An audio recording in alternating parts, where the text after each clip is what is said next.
Hernán, te saludamos aquí en Radio con vos, con el profe Esteban Rafele, con Noé Danz. Soy Alejandro Wall. Primero, ¿cómo estás? Y gracias por este contacto. Bueno, buen día, gracias a ustedes también por el contacto y bien, voy descansando un poco.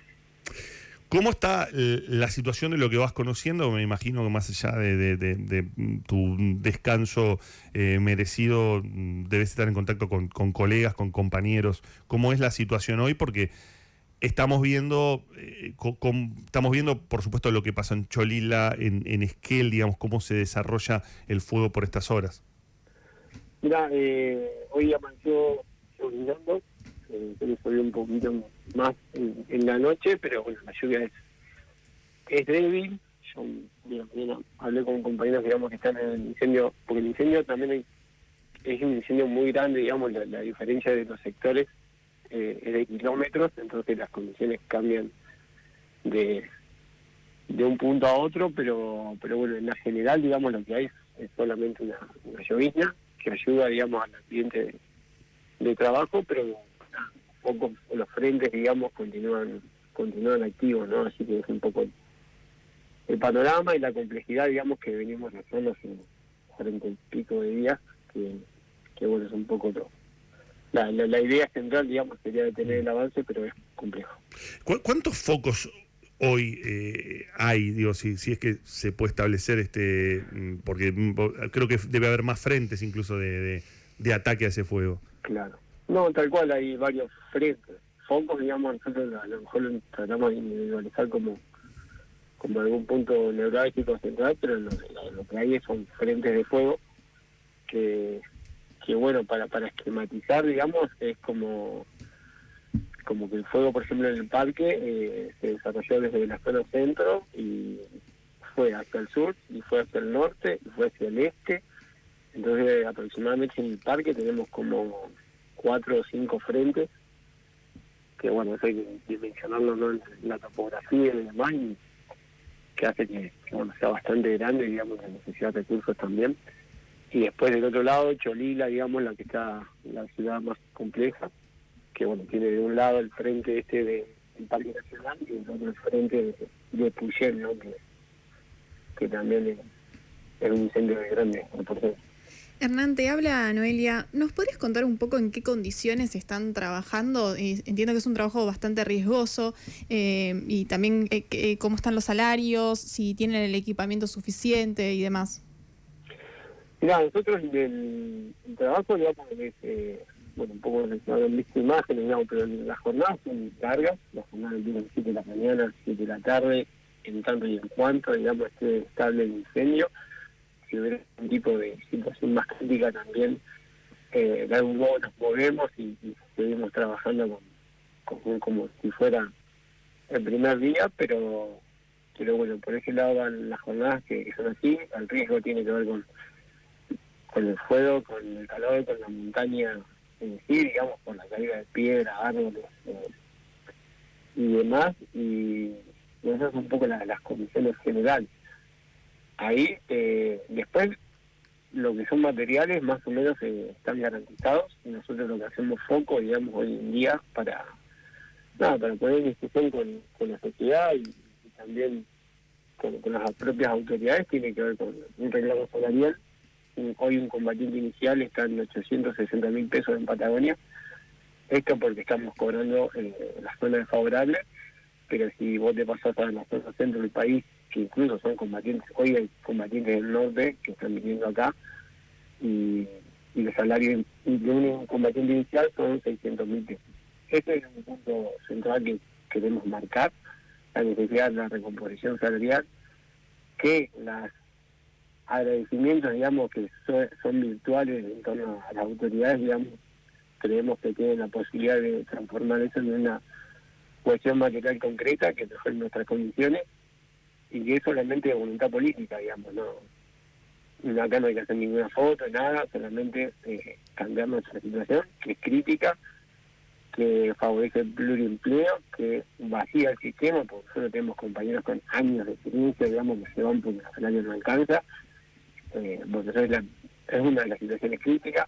planteamos también la estabilidad laboral. Para darte una idea y el número, entre los compañeros de parques nacionales y los del Servicio Nacional de Manejo del Fuego, no hay ninguno, somos alrededor de 550, 600, ninguno forma parte de la planta permanente del Estado. Entonces ahí también nosotros caracterizamos eso, digamos, de forma madura como una política de Estado. Hay compañeros contratados hace 20 años en esto, y bueno, también lo ponemos en discusión, no solo ahora, porque esto no es la hora, o sea, no en relación a los gobiernos y en relación a la época. Nosotros venimos reclamando esto todo el año, y no hay respuesta durante todo el año, no hubo respuesta antes tampoco, pero bueno, nosotros lo seguimos poniendo de relieve. Y después también pensar en la vida brigadista, digamos, más allá de la vida laboral, porque esto básicamente te consume en muchos sentidos. Tiene que ver con la cuestión respiratoria, de accidentes, de estos riesgos que hablamos anteriormente, y es pensar en una jubilación acorde a ese desgaste anticipado que nosotros ponemos en el cuerpo. Por calcular que se cargan kilos y kilos de equipo por la montaña, además por lugares que son re difíciles, que el ambiente es agresivo, digamos, porque vos consumís todo el mundo que está dando vuelta, y bueno, esos son los tres reclamos a lo mejor que planteamos como principales y que realmente definen las condiciones estructurales en las que estamos trabajando. Hernán, Esteban Rafael soy, buen día. ¿Cómo es un día típico de trabajo de un brigadista en esta situación de emergencia? Mira, un día de trabajo, las jornadas nuestras empiezan temprano, son 7 de la mañana, ponerle a las 7 de la tarde. Esto siempre que el incendio esté, digamos, estable. Y entonces ahí lo que desarrollamos, digamos, son las tareas que se programan de alguna manera estratégicamente el día anterior. Entonces vamos con ese plan de trabajo. Ahora, esto es muy dinámico. Entonces, por ejemplo, después aumentar el viento en la tarde y hay que ir a otro lado para proteger alguna vivienda, alguna población, o para proteger el mismo trabajo, porque son trabajos que nos cuestan días, y a lo mejor por el cambio de viento y demás, terminamos perdiendo el trabajo de semanas o de días. Y nada, bueno, es un poco la moral, la resiliencia, digamos, de empezar de un lado, buscar de un frente, buscar de un lugar, y bueno, esa es un poco la tarea, que eso nos consume mucha energía, no es que es solamente cambiar el lugar y demás, sino que trasladar todo el equipo, bajar todo el equipo, cuidar que no se queme el equipo. Y es así, van pasando, digamos, los días en función de, nada, como estrategia final, digamos, de tener el avance de un frente determinado. ¿Son turnos de 12 horas en este caso, digamos? Quizás Sí. es difícil, digamos, no es que pones tarjeta y marcas, pero digo, más o menos se arman esa rotación para ir relevando y tomándose descansos. Claro, la jornada se define como un periodo operativo, y ese periodo operativo, bueno, se plantea como ideal, y después, de acuerdo a las condiciones, cambia. Y el otro día es un poco lo mismo.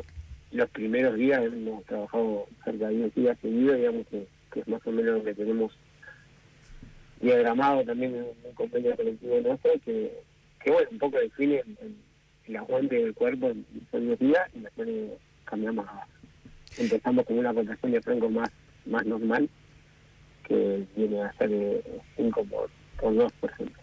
Y más allá de esta situación de emergencia, ¿qué actividades de prevención podrían implementarse que no se implementan para evitar llegar a esto? Me refiero más allá de las conductas individuales, como no hacer fuego en los lugares no permitidos. Digo, ¿qué falta como para planificar una actuación que permita contener el riesgo?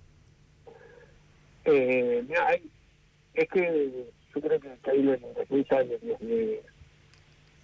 desde antes, digamos, por ejemplo, esto del Servicio Nacional de Manejo del Fuego, que tenga el Ministerio de Seguridad, a nosotros nos da la impresión, digamos, que es un tal sistema, digamos, entra en la lógica reactiva, en función de que va a salir a apagar el incendio. Podrán aparecer los recursos o no, pero la lógica es actuar en la emergencia. La filosofía, a lo mejor más nuestra, es una cuestión de incendio más integral, digamos. El incendio, de algún modo, se apaga antes de que suceda, y eso tiene que ver con esa tarea de prevención. que tiene que ver con concientización de la sociedad, con las charlas en la escuela, con la articulación con municipios, con diferentes jurisdicciones, que es un trabajo no solamente en una temporada, sino que es un trabajo de muchos años, que tiene que tener una dirección, porque también hay situaciones, digamos, culturales, digamos, fuego, no solo es esto el fuego, sino como que hay más cuestiones complejas, sociales, científicas, que yo creo que hay que desarrollar en el país, que de hecho hay científicos que lo piensan, que hay sociólogos que lo piensan, y me parece que es eso, ¿no? Es volver a buscar, ¿no? Desarrollar una política pública que sea integral, que contenga todos estos elementos, y nosotros lo que ponemos en discusión, y tenemos que marcar, digamos, en esa política es cómo están preparados los sistemas de respuesta y cómo están los trabajadores en esos sistemas de respuesta para afrontar situaciones que, dado el contexto climático, por ejemplo, el incendio se va a iniciar o por la chispa de la moladora de un trabajador, por negligencia, por intencionalidad o por la naturaleza misma, como fue en el caso de Alerce, que inició por un rayo, pero que eso va a estar. Entonces, cuando esté eso, digamos, cómo están los sistemas de respuesta de robustos o capacitados o con todos los recursos necesarios para afrontar eso. Entonces, como que lo que falta es una política integral, me parece, para tratar de contener estas situaciones que van a estar marcando una época, ¿no? Hernán, ¿vos cuántos años tenés? 41. ¿40? Y uno. Y 41. ¿De dónde sos? ¿Vivís allí en la zona, imagino, pero digo, sos de ahí? ¿Naciste ahí? ¿Creciste? No, yo nací en Buenos Aires, vine para acá y hace 6 años que trabajo acá en la brigada. ¿Y cómo te hiciste brigadista, digamos? ¿Cómo fue ese paso para llegar a ser brigadista? Y un poco acá en Patagonia, digamos, que suelen un poco la oferta laboral es poca en un sentido, y en verano suelen estar hay cursos, en esos cursos se hacen un curso teórico, práctico y físico, y bueno, se arma como una especie de orden de mérito, o perfiles, digamos, depende de cada institución, y de ahí se entra, de acuerdo a las vacantes que se habiliten, a la temporada, digamos. Y ahí, ahí después de eso se va, que no sé, yo entré a Parques, por ejemplo, en 2018, se cortó el contrato, después volví en 2020 por ahí, y ahí quedamos, digamos, anual. Pero es un poco la salida laboral de muchos, claro.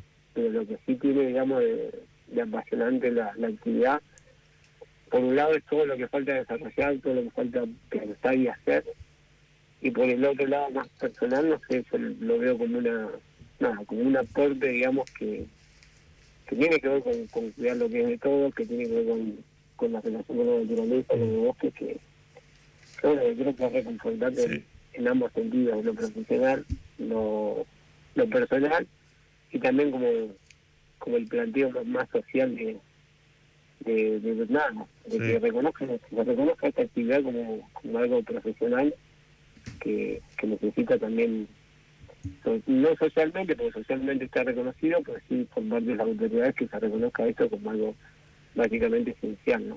Te lo preguntaba porque me imagino que, por supuesto, es tu trabajo y vos salís a hacer tu laburo, poniendo en riesgo tu vida, como otros brigadistas en ese lugar, pero además debes tener un vínculo, o sea, estás viendo cómo se daña un lugar que me imagino que amás, que tenés un vínculo y que te debe doler, más allá de tu trabajo y de tu tarea cotidiana. No, tal cual, es tristísimo. Porque uno habita, digamos, todos esos lugares, como el laburante de ahí del parque mismo, digamos, conocer lugares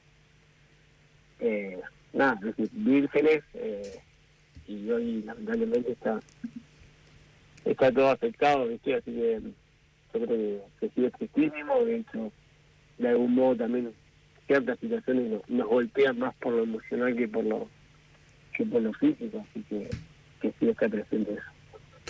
Vos marcabas la situación laboral que afecta a los brigadistas, que afectan a los distintos trabajadores, bueno, además de parques nacionales, del Servicio de Manejo del Fuego. Pero además de esa situación laboral, en cuanto a recursos, ¿entendés por el conocimiento del lugar, por el conocimiento de la situación, que si existiera otros recursos, hoy los incendios se podrían atacar de otra manera? Sí, pero volviendo a una etapa anterior, digamos, antes que el incendio crezca en esta magnitud. Esta magnitud, digamos, de incendio un poco ahí, no sé, por nombrar los incendios de California de Estados Unidos o grandes incendios en Canadá, digamos, como que los recursos son,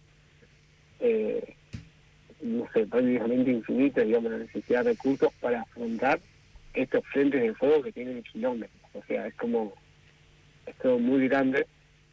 Y bueno, entonces ahí me parece que bueno, nos quedamos con muy poco, pero hay que partir que teníamos mucho menos, digamos, que no es que partimos de un sistema de respuesta óptima, sino que ya partimos de un sistema de respuesta frágil, y que en estas condiciones, digamos, todo resulta mucho más difícil. El recurso que yo creo que ponemos como primordial para nosotros es el recurso humano, son los combatientes. Claro. Porque vos podés tener el avión más grande, podés tener los helicópteros que, o sea, ayudan un montón. Eso no significa que no tienen que estar, digamos. Tiene que haber aviones, tiene que haber helicópteros, porque aplacan las armas y permiten que el brigadista entre a laburar, digamos, en un ambiente mucho más seguro, y que se pueda laburar. Con las armas, no sé, 15, 20, 50 metros, hay cosas que son gigantescas, son una cosa impresionante, y ahí se necesitan esos recursos. Pero después necesitas al combatiente, que va a ser el último tipa que va a subir la montaña con unas balas a apagar el último punto caliente, y que en definitiva eso va a hacer que el incendio se extinga. Bueno, todo eso es la necesidad que tenemos. Después hay necesidades, no sé, en parque hay necesidad de infraestructura, de movilidad. O sea, el ajuste que está planteado en el propio presupuesto del Sistema Nacional, o los propios ajustes que se marcan, el ajuste del Estado Nacional, afectan evidentemente. No te voy a poner no te quiero poner en compromiso, pero te quiero preguntar de esta manera, digo, ¿qué te pasa a vos cuando ves, por ejemplo, las imágenes del presidente Javier Milei ayer, en medio de todo esto que pasa en el país que gobierna, cantando y estando en ese estado, por decirlo así, de celebración? ¿Qué es lo que te pasa a vos cuando ves esas imágenes? No, yo soy un poco lo asocio a lo mejor a la fondo también con inteligencia artificial, con los bomberos y demás. Yo creo que lo que planteo en eso, digamos, personalmente no me pasa nada porque no espero nada, digamos, pero sí, lo que yo creo que es necesario elevar la discusión política en el sentido de la gente, de las autoridades, que sacan publicaciones virtuales, digamos, en agradecimiento por la vida que damos, y todo ese tipo de ciertos reconocimientos, o marcan una identidad, una cosa así más épica.